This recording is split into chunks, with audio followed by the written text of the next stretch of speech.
What's going on, guys? It is Bernardo, and today is all about continuing our playlist dealing with Active Directory and escalation walkthrough. And today we're focusing all about token impersonation. And so let's get right into it. All right, so on the last video, we left off here. Yes, we established connection within our web server that we compromised. We did a whoami privilege, and we located the following privileges with the account that we kind of got access to.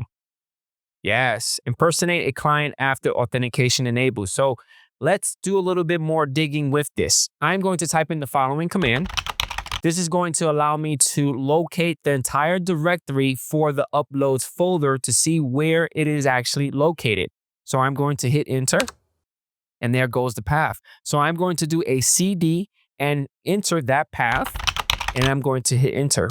Now within the uploads directory folder, I'm going to type in the following dir, hit enter. There goes our shell payload that we uploaded in the last video. And from here, let's open up the web browser. Within the web browser, I'm going to type in the following URL, and I'm going to hit enter, and it's going to take me here. Now we need to upload a particular payload so we can upload it and drop it into that path so we can continue to do what we need to do. We're trying to escalate our privileges to a system.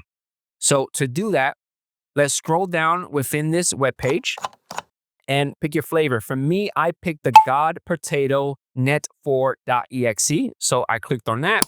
It downloaded it. I'm going to click on the folder icon to open the location of where this exe file was dropped into. And I'm actually going to drag it and drop it into the root folder. Now, the reason why I dropped it inside the root folder is because this is where all my payloads are located. So when I'm trying to do like an upload command or some type of command to grab content, this is where it is looking into. Now, let's head over to our terminal. I'm going to click on Session. I'm going to click on New tab. And within here, I'm going to type in the following.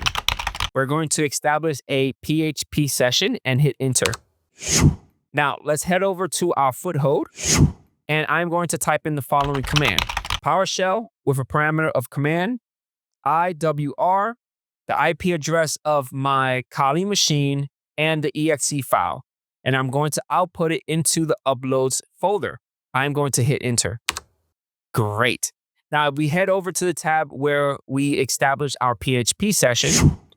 As you can see, it pulled that exe file that we got GodPotato, which is good. Now let's head over back to our Foothold tab. And I'm going to type in the following dir and hit enter. And there goes our GodPotato.exe, which is great. Now I'm going to run the following command, and I'm going to hit enter. And this is actually going to give me whoami using GodPotato. This is basically, escalated privileges. If you look all the way in the bottom, using GodPotato, current user is actually using NT authority system, which is great. And that's it. On the next video, we're going to continue trying to upgrade our privileges, and I catch you guys on the next one. Peace out.